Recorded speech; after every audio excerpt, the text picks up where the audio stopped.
Assalamualaikum warahmatullahi wabarakatuh. Tabi pun, selamat datang, selamat berjumpa kembali di Sajak, Sajian Akademik UIN Raden Intan Lampung bersama saya Nafrijal Fahmi. Kali ini kita akan membahas terkait isu aktual mengenai kehalalan suatu produk. Karena kehalalan suatu produk ini selain menjadi pedoman di dalam umat muslim, dia juga menjadi standar bagi industri atau standar di dalam perdagangan. Kehalalan produk dan layanan jasa tentunya tidak hanya sekedar cap atau stempel belaka, tetapi ia juga memiliki proses yang panjang untuk sampai keluarnya stempel tersebut atau sertifikasi halal tersebut. Dia mulai dari kajian akademik, mulai dari pemeriksaan, hingga sampai akhirnya terbitnya sertifikasi halal untuk suatu produk tersebut. Saat ini kita kedatangan tamu sebagai narasumber, yaitu Bapak Dr. Edi Susilo. Assalamualaikum Pak Edi. Waalaikumsalam warahmatullahi wabarakatuh. Ya, beliau merupakan Kepala Pusat Kajian dan Layanan Halal UIN Raden Intan Lampung, di mana pusat tersebut memiliki tugas dan fungsi untuk melakukan penelitian, kajian, hingga pelayanan terhadap pelaku usaha untuk menerbitkan sertifikasi halal. Gimana aktivitasnya, Pak Edi? Alhamdulillah sehat sampai hari ini, diberi kesehatan oleh Allah Subhanahu wa taala dan bisa bertemu dalam program Sajak pada pagi hari ini. Oke, beliau selain kepala pusat juga merupakan akademisi dari Fakultas Syariah dan beliau sangat concern pada isu-isu soal halal seperti itu. PKLH atau Pusat Kajian dan Layanan UIN Raden Intan Lampung ini memiliki dua pusat, yakni Lembaga Pendamping Proses Produk Halal dan Lembaga Pemeriksa Halal. Oke, nanti kita akan bahas mengenai lembaga-lembaga tersebut. Sebelumnya kita ingin membedah terkait dengan kehalalan ini. Bagaimana menurut Pak Edi konsep dasar atau landasan filosofis mengenai kehalalan suatu produk? Iya, jadi gini Mas Fahmi, terkait dengan halal ini, pertama bahwa halal itu sejatinya bukan hanya administrasi saja, tetapi halal itu berkaitan dengan ideologi, bahwa kita sebagai seorang muslim, kita seorang beragama Islam, dan bahkan kita mayoritas di Indonesia itu beragama Islam, ya tentu kita harus patuh taat terhadap syariat agama Islam, bahwa kalau di dalam syariat agama Islam itu dijelaskan, ya ayuhan nasu kulu mimma fil ardi halalan thayyiban, bahwa kita ini diperintahkan untuk mengkonsumsi makanan yang halalan thayyiban, halal lagi baik itu. Nah, seyogjanya bahwa kita ini sebagai seorang muslim menjadi muslim yang kafah, yang seutuhnya, udkhulu fisilmi kafah, menjadi muslim, orang yang beragama Islam itu yang seutuhnya, bukan hanya soal ritual saja. Ritual itu penting karena ibadah, misalnya sholat, puasa, ini penting sekali Mas Fahmi. Akan tetapi bukan hanya soal ritual saja, tetapi juga kita harus baik terkait dengan ibadah sosial. Jangan kemudian kita aktif ibadah sholatnya, aktif puasanya, tapi dengan tetangga kita dolim, dengan saudara tidak saling menyapa gitu.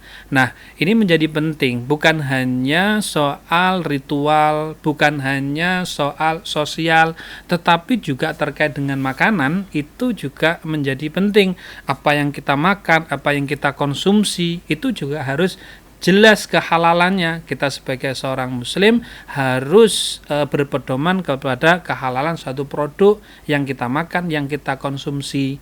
Jauh daripada itu, bukan hanya makanan saja, tetapi merambah ke pakaian. Apa yang kita gunakan, pakaian kita yang kita gunakan harus benar-benar dari bahan yang memang halal. Jangan sampai kemudian kita sholat menggunakan pakaian yang di dalamnya atau yang unsur pakaian kita itu misalnya, mohon maaf, ada unsur dari kulit babi misalnya, atau bulu babi misalnya, Nah, lebih lanjut lagi bahwa yang sekarang ini, yang tren hari ini, Mas Fahmi, jadi ada kosmetik. Nah, ini kosmetik ini kan udah bermacam-macam mereknya, modelnya. Berbagai macam merek ya Nah, kan. ini menjadi penting. Bahan daripada kosmetik ini dari bahan apa? Apakah dari bahan yang halal atau tidak? Jangan sampai kemudian kita sebagai seorang muslim menggunakan kosmetik ya, menggunakan lipstick dan lain sebagainya, bahannya menggunakan misalnya lemak babi misalnya. Nah, ini enggak tepat gitu. Maka sejatinya secara konsep kita, ideologi kita sebagai seorang muslim secara keseluruhan dalam kehidupan kita sehari-hari harus berpedoman dengan Quran dan hadis sesuai dengan syariat Islam, dan ya harus halalan thayyiban, halal lagi baik, itu Mas Wahab. Oke. Penjelasan yang sangat komprehensif ini Pak Edi. Menjelaskan bahwa sebagai muslim ini bukan cuma ritual, tapi ini sudah menjadi ideologi untuk kita mengkonsumsi atau menggunakan produk-produk halal. Betul. Kira-kira seperti itu ya. Nah, untuk halal ini kan saat ini sudah menjadi tren lah. Benar. Jadi bisa kita kan menjadi tren, menjadi lifestyle seperti itu. Dan UIN mengambil peran di situ sebagai institusi pendidikan Islam. UIN memiliki tanggung jawab moral, tanggung jawab spiritual terkait pengawasan dan bisa dikatakan pelayanan Betul. untuk sertifikasi halal ini. Nah, sebenarnya sertifikasi halal ini ada nggak regulasi yang mengatur agar produk-produk atau jenis makanan atau tadi disebutkan soal kosmetik itu harus memiliki label halal? Ya, jadi dalam Undang-Undang Nomor 33 Tahun 2014 itu dijelaskan bahwa semua produk yang beredar itu nanti harus bersertifikat halal. Bahkan progresnya dalam perkembangan industri halal dan regulasi halal, BPJPH Republik Indonesia ini progresnya luar biasa ya. Bahkan sebelum ke sana, apa itu BPJPH? Ya. Biar pemirsa juga paham gitu kan. Iya, benar sekali. BPJPH. Jadi institusi yang berhak mengeluarkan sertifikat halal itu adalah BPJPH, Badan Penyelenggara Jaminan Produk Halal Republik Indonesia. Bahkan yang hari ini BPJPH itu di bawah langsung di bawah Presiden. Oh, di bawah koordinasi Presiden langsung. Betul, ya? Yang dulu di bawah Kementerian Agama sekarang langsung di bawah Presiden. Ini menunjukkan keseriusan negara kita terkait dengan kehalalan produk. Nah, BPJPH ini yang berhak untuk mengeluarkan sertifikat halal ini punya kepanjangan atau kerjasama dengan lembaga-lembaga, diantaranya ada lembaga pemeriksa halal, ada lembaga pendamping proses produk halal. Nah, disitulah yang ada di daerah, lembaga pemeriksa halal nanti tugasnya memeriksa satu produk makanan yang telah didaftarkan, maka berikutnya akan ada laporan dari tim yang turun ke lapangan, auditor halal, dan hasil laporan di temuan di lapangan itu akan disidangkan oleh komisi fatwa.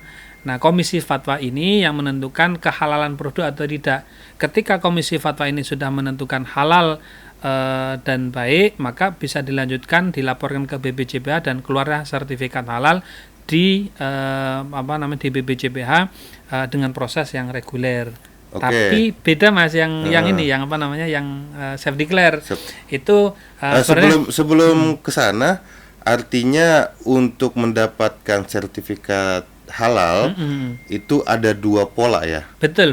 Pertama reguler, kedua self declare. Ya. Atau tadi yang sudah saya singgung bahwa Pusat Kajian dan Layanan Halal UIN ini memiliki dua lembaga. Yang pertama lembaga pemeriksa halal, dan kedua lembaga pendamping proses produk halal. Nah, untuk reguler itu berada di LPH, LPH yang tadi sudah dijelaskan oleh betul. Pak Edi.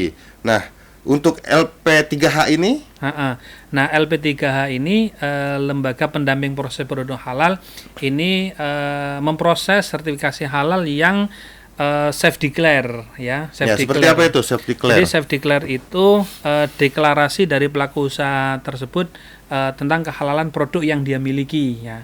Tetapi tentu ada mekanisme dan juga regulasi yang berlaku di dalamnya, bukan kemudian mendeklarasikan langsung keluar sertifikat Saya halal nih gitu. Tidak, tetapi ada mekanismenya. Misalnya pelaku usaha mengajukan ya, yang self declare ini mengajukan produknya. Kemudian nanti akan ada pendamping juga, pendamping proses produk halal yang turun ke lapangan juga. Oke, pelaku usaha ya. Iya. Pelaku usahanya ini ada kategori khusus nggak? Betul. Antara reguler dengan self declare. Nah, ini tentu berbeda. Jadi yang self declare ini salah satunya difasilitasi pemerintah ini ada program gratis, Mas. Oh, program gratis. Nah, jadi karena mengurus sertifikasi itu gratis. Betul. Nah, karena gratis maka ada kriterianya. Ya, seperti apa Pertama kriterianya? diantaranya adalah yang self declare itu tidak menggunakan bahan berbahaya. Yang kedua adalah tidak menggunakan bahan dari yang misalnya kimia, kemudian yang alat-alat yang canggih modern itu udah nggak bisa, dia harus menggunakan alat yang sederhana. Home industry lah gitu. Ya, betul. Nah, terus yang berikutnya adalah tidak ada unsur sembelihan hewan. Oh. Jadi misalnya dia dari empek-empek kan dari ikan, maka itu bisa dilakukan proses sertifikasi halal secara gratis, secara self declare. Nah, begitu. Jadi itu yang membedakan. Kalau misalkan jual ayam chicken gitu, ya, itu masuk ke reguler atau self declare? Mau tidak mau dia harus yang reguler. Dia yang berbayar karena di situ ada titik kritis penyembelihannya, akan ditelusuri betul dia mengambil dagingnya dari mana, apakah dari daging yang sudah bersertifikat halal atau belum gitu. Jadi memang sebenarnya ketat betul, Mas Ani. Baik self declare maupun reguler ini sejatinya sama-sama ketat sampai kepada proses keluarnya sertifikat halal itu. Oke, jadi baik reguler maupun self declare itu untuk pelaku usaha, tapi tidak melihat jenis usahanya, artinya apakah ini UMKM atau tidak. Keduanya memungkinkan untuk dilakukan keduanya proses ya. Kayak tadi misalkan dia jualan ayam chicken, itu kan bisa kita katakan itu sebagai UMKM. Betul. Tapi dia masuknya ke reguler karena betul. Berhubungan dengan penyembelihan hewan. Iya, benar. Kalau yang lain misalkan usaha UMKM keripik pisang gitu kan, pecel misalnya. Nah, itu cukup self declare melalui LP3H. Dan nanti kalau LP3H itu yang self declare ya yang menengah ke bawah, mikro dan kecil, yang kalau yang self declare. Itu ada kategori itu lagi ya. Betul. Nah, itu dalam proses sertifikasi halal, maka nanti ada mekanismenya. Di self declare juga ada pendampingan, ada verifikasi validasi. Kalau yang reguler nanti ada auditor halal yang turun ke lapangan ngecek. Tapi hasil laporan itu sama-sama disidangkan di komisi fatwa dan juga komite fatwa gitu. Oke, sebelum kita membahas sampai ke fatwa, mungkin bisa nggak dijelaskan secara runut baik self declare maupun reguler bagi pelaku usaha, karena kita juga coba mengedukasi para pelaku usaha UMKM untuk segera mengurus sertifikasi halal. Oke. Iya. Bisa dijelaskan, Mas, mungkin dari self declare dulu nih. Ini kan menjadi tugas dan wewenang LP3H. Setelah itu kita coba bahas secara rinci atau secara sistematis untuk yang proses reguler. Oke, baik. Jadi yang untuk self declare, Mas Fahmi, misalnya ada pelaku usaha empek-empek atau pelaku usaha keripik pisang atau pelaku usaha somai misalnya, maka dia bisa melakukan pendaftaran di akun resmi dari BPJPH. Nah, di akun resmi itu ya biasa akunnya akan meminta persyaratan pendaftaran. Akunnya apa itu? Akunnya website di apa download aplikasi? Website di PTSP PTSP Halal Indonesia nanti. Halal Indonesia.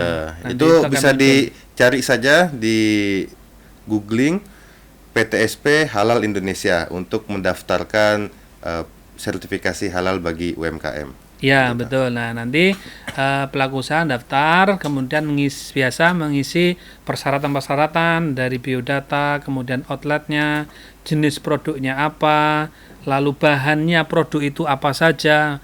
Intinya semua dilengkapi. Nah, disitulah pelaku usaha di sistem aplikasi di situsnya itu akan memilih pendamping proses produk halal. Oke. Nah, pendamping itulah nanti yang akan terjun ke lapangan, akan memverifikasi, validasi, deklarasi daripada pelaku usaha tadi, kan self declare mendeklarasikan. Nah, deklarasi itu benar nggak sih?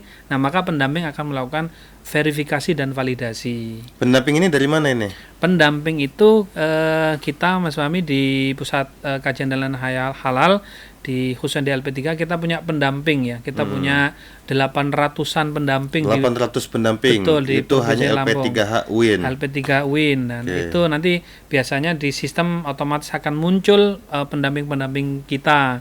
Disitulah ketika dia memilih pendamping, maka pendamping itulah yang akan memverifikasi validasi ke lapangan. Itu random memilihnya. Tergantung, bisa random bisa, atau kalau memang sudah kenal dicari saja namanya. Bisa ada yang sudah kenal itu bisa Betul. dicari namanya ya. Benar. Oke. Nah, maka kemudian pendamping turun ke lapangan memverifikasi validasi, itu ada regulasinya, foto produknya, foto bersama pendamping, foto bersama pelaku usaha di tempat pelaku usaha. Foto atau mungkin dokumentasi saat proses gitu ya. Benar Saat ya. proses misalkan pembuatan pempek atau pembuatan somai, seperti apa sih prosesnya, itu harus terdokumentasikan juga kan. Betul, pastinya. karena hasil laporan itu akan dikirim ke Komite Fatwa. Komite Fatwa. Benar. Nah, Komite Fatwa itu di BPJPH kalau Komite Fatwa yang khusus self declare itu di BPJPH pusat. pusat ya. Nah, nanti di Komite Fatwa akan dilakukan sidang.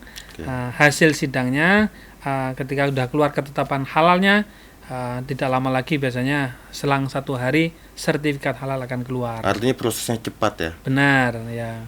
Oke, cepat Itu dan mudah. Mudah dan cepat, betul. Itu yang self declare. Self declare. Nah, Oke.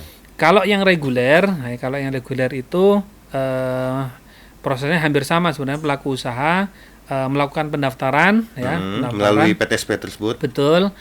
Nanti biasanya didampingi oleh penyelia.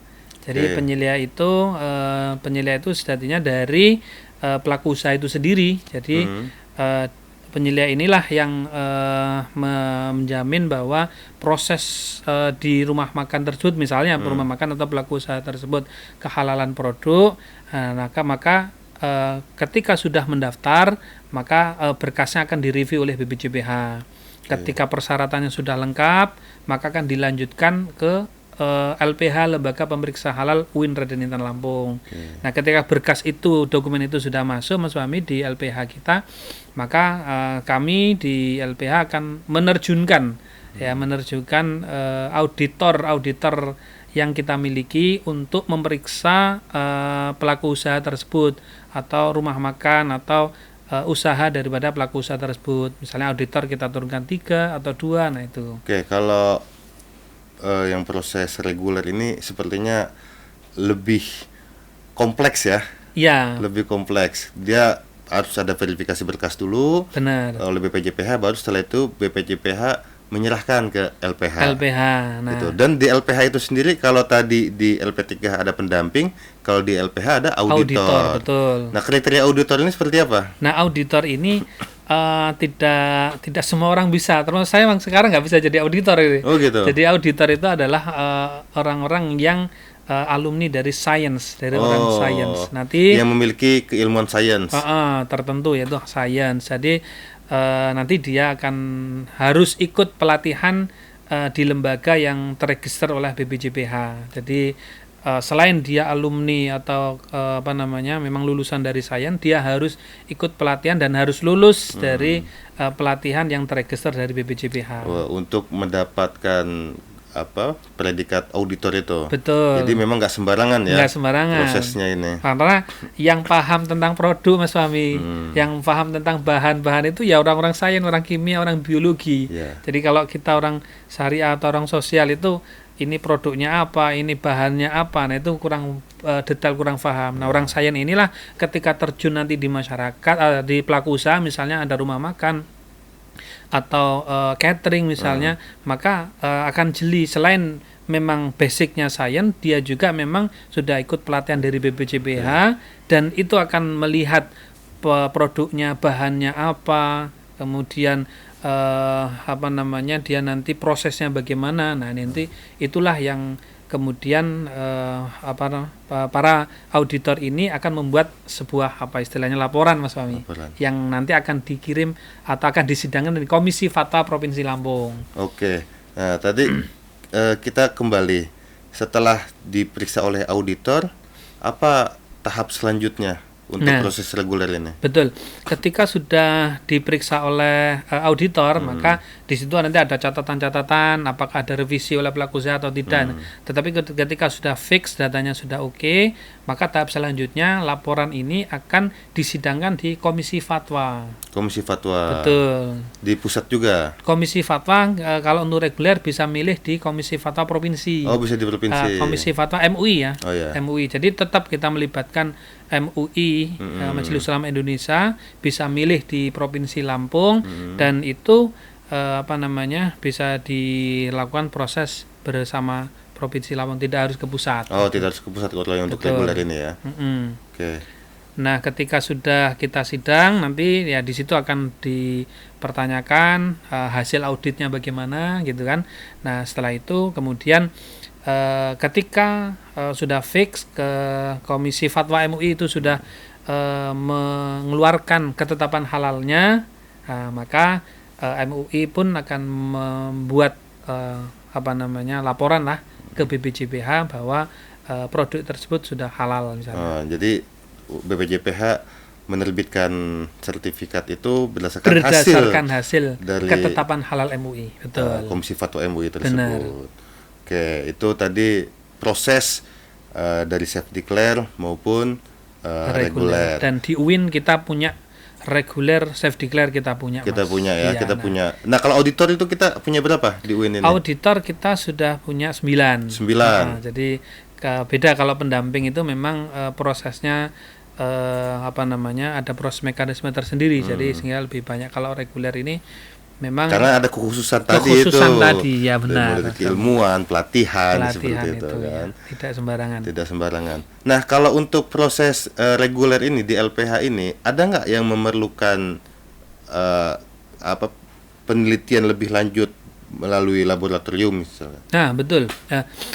Jadi ketika auditor turun ke lapangan, nah ketika turun ke lapangan ngecek bahan, kemudian produknya, saat auditor itu mencurigai satu bahan misalnya, ada kuah misalnya, ini kok mencurigakan, terus ataupun daging ini mencurigakan atau produk bahannya mencurigakan, ketelusurannya tidak jelas, ini dari mana prosesnya, ini bagaimana prosesnya, bahannya dari asal muasalnya gitu. Itu kan dalam proses auditor itu kan detail segitunya. Jadi ini berasal dari mana, itu akan ketelusurannya harus jelas. Nah, ketika nggak jelas, maka auditor akan merekomendasikan supaya bisa lanjut ke Komisi Fatwa, di sidang Komisi Fatwa, maka mau tidak mau itu harus dilakukan di laboratorium, harus dicek di laboratorium apakah itu menggunakan bahan yang halal atau tidak. Gitu. Karena memang di lapangan juga beberapa kali auditor menemukan, Mas. Jadi ini kehati-hatian kita semua sebagai edukasi kita semua. Kalau mungkin dulu kita hanya sekedar teori atau apa ya, tetapi ini fakta di lapangan. Ketemuan auditor misalnya ketika ada satu rumah makan ada proses bakar ikan itu, bakar ikan itu kan biasanya mengoles bumbu ataupun kecap itu kan ada kuasnya, ada kuasnya. Nah, itu kuasnya dari apa? Nah, gitu kuasnya kan? bulunya itu dari apa? Rupanya memang satu waktu pernah ketika ngecek itu auditornya sangat jeli, Mas. Alhamdulillah auditor kita itu sangat jeli sekali. Ketika diperhatikan rupanya kuasnya itu enggak seperti kuasnya plastik gitu kan. Maka seperti bulu gitu ya. Seperti bulu gitu kan. Ketika kemudian disampaikan ini bulu apa gitu. Nah, dia tidak bisa menjawab. Terus kemudian kita minta untuk dibakar. Nah, ketika saat dibakar, maka hasil bakaran misalnya kuasnya itu antara plastik dengan rambut kan berbeda. Artinya itu kan berbeda kan. Nah, maka ketika dibakar kok ada bau seperti rambut gitu kan. Nah, ternyata dicek itu beneran memang benar kulit babi, bulunya babi. Maka disitulah pentingnya untuk auditor halal untuk mengecek dan kemudian penelusuran secara detail sehingga ketika mengeluarkan sertifikat halal itu ya benar-benar dengan proses yang tepat sesuai dengan syariat dan regulasi yang ada, Mas. Oke, luar biasa ya prosesnya ini untuk mendapatkan sertifikasi halal, khususnya ya, yang reguler tadi. Nah, tadi kan Pak Edi menyatakan kalau memang harus dibawa ke laboratorium, ya harus dibawa ke laboratorium karena nggak boleh main-main kita ini kan. Betul. Mengenai kehalalan suatu produk gitu kan. Ini kan untuk keberkahan gitu kan, atau jaminan kualitas terhadap konsumen seperti itu juga kan. Nah, itu laboratorium itu di mana? Apakah kita punya atau kita menitipkan ke laboratorium instansi lain? Ya. Laboratorium ini memang di BPJPH regulasinya harus jelas bahwa yang bisa melakukan uji laboratorium halal ini harus laboratorium yang ISO, yang sudah ISO 17025 gitu kan. Nah, kita alhamdulillah sudah punya laboratorium ya, laboratorium halal untuk ngecek DNA babi kita sudah ada. Hanya saja ini kita sedang proses untuk ISO-nya. Lagi proses ya. Artinya kita laboratorium ada, alat ada, kemudian SDM-nya yang untuk mengkaji itu ada. Nah, hanya sekarang tinggal proses ISO. Betul, ISO ya. Itu. Artinya lengkap di UIN Raden Intan Lampung ya. Cukup lengkap ya. Mulai dari LPH, pendamping, LP3H, auditor, sampai ke laboratorium tersebut. Betul. Makanya ya jangan ragu-ragu bagi masyarakat Provinsi Lampung khususnya yang akan memproses sertifikasi halal di UIN Raden Intan Lampung, kita punya semua. Jadi dari yang self declare, dari yang yang UMK ataupun makanan minuman yang untuk ke LPH, pemeriksa halal yang reguler, kita sudah ready, kita sudah siap semua. Oke. Kembali ke soal reguler tadi.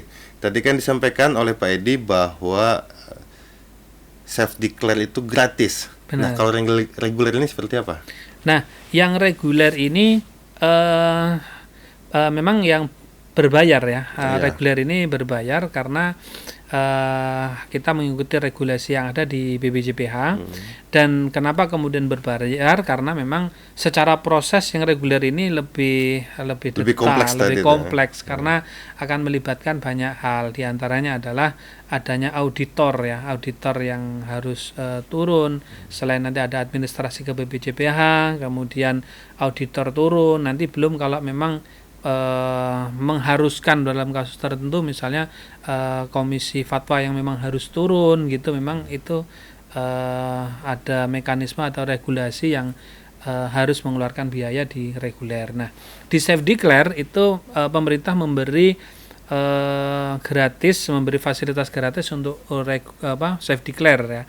Tetapi dalam kondisi tertentu, misalnya ternyata kuota habis, kuota habis di self declare, itu sekarang juga regulasi terbaru bisa juga yang self declare itu orangnya sendiri karena biaya sendiri, tapi memang lebih murah Mas Ambi.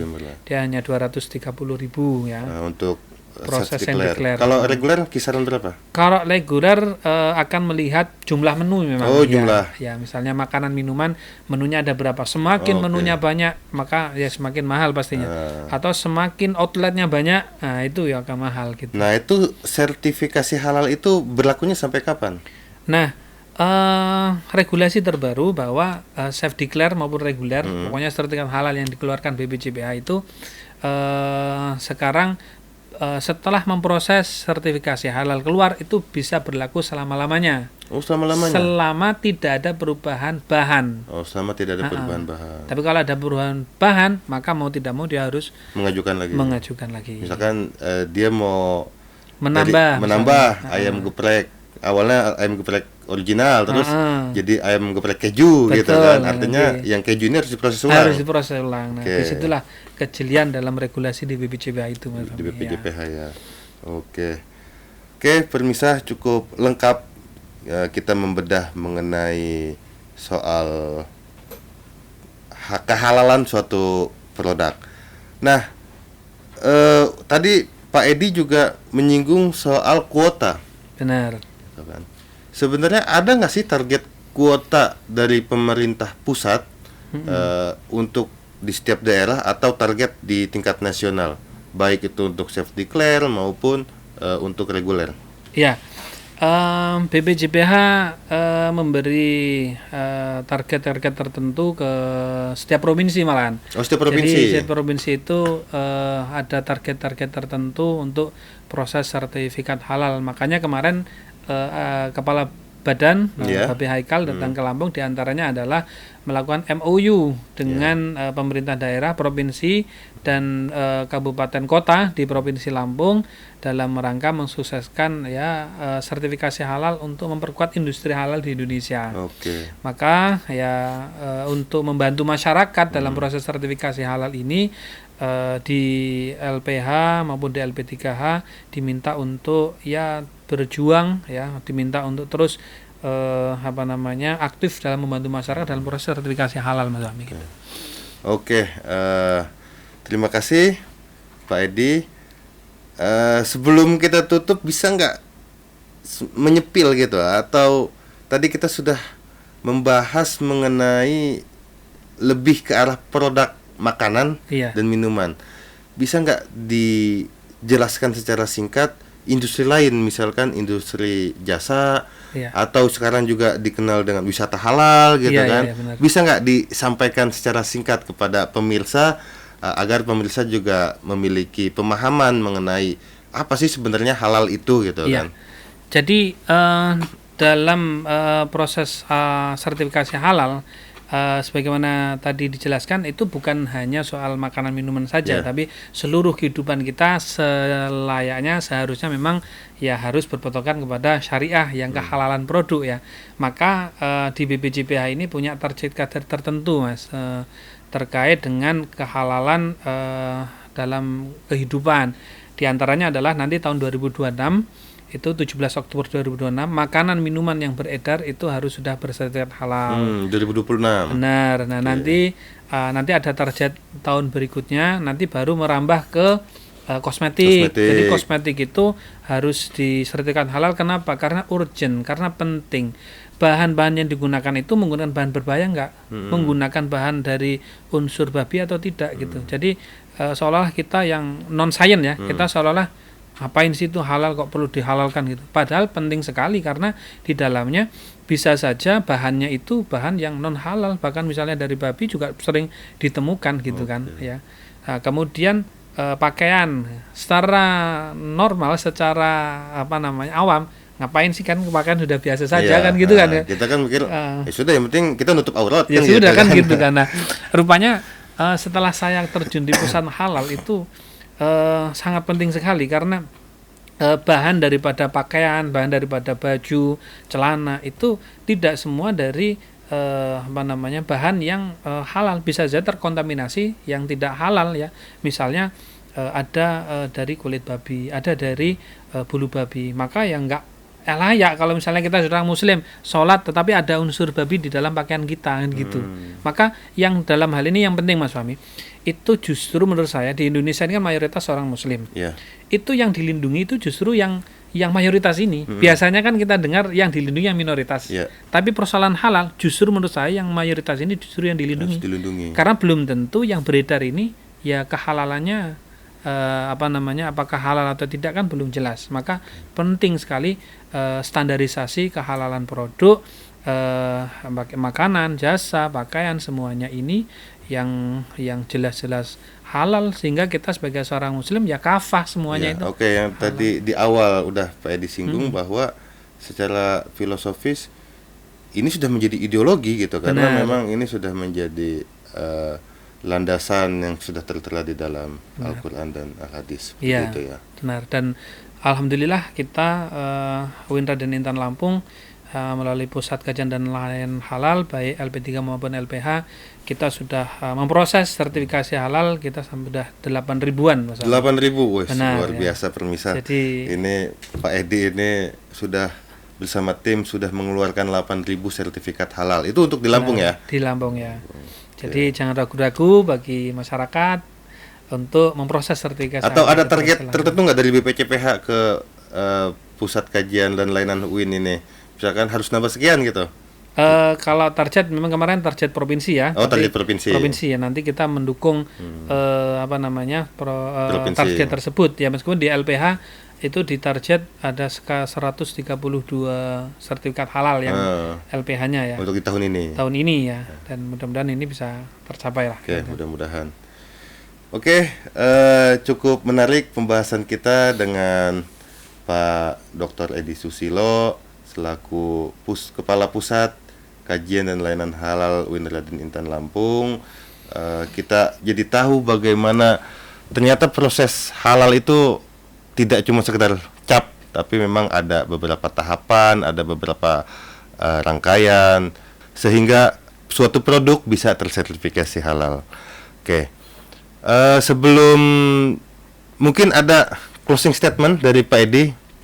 Pemirsa dan semua sivitas UIN Raden Intan Lampung dan masyarakat Lampung, jangan ragu untuk mendaftarkan proses sertifikasi halal di UIN Raden Intan Lampung, baik di LPH maupun di LP3H, karena kita semua sebagai seorang muslim ya harus taat patuh kepada syariat agama Islam, kehalalan produk, halalan thayyiban, halal lagi baik, bukan halal tetapi juga baik, juga bergizi, sehingga kita sehat dan juga sesuai dengan tuntunan syariat agama Islam. Oke, terima kasih Pak Edi. Ya, sama-sama Mas Raffi. Ya, pemirsa, dari perbincangan ini kita belajar banyak hal mengenai halal ini, bahwa halal ini bukan hanya sekedar hukum fikih, tapi juga menyangkut aspek moral, aspek tanggung jawab sosial sebagai muslim.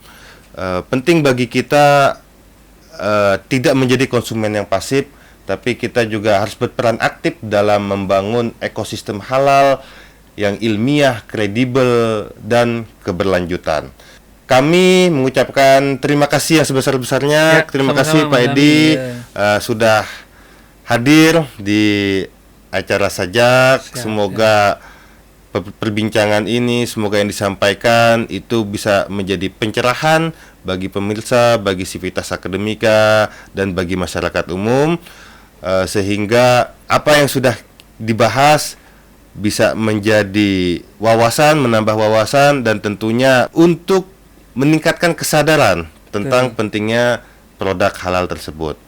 Oke, pemirsa, sampai di sini perjumpaan kita di episode Sajak mengenai kehalalan suatu produk.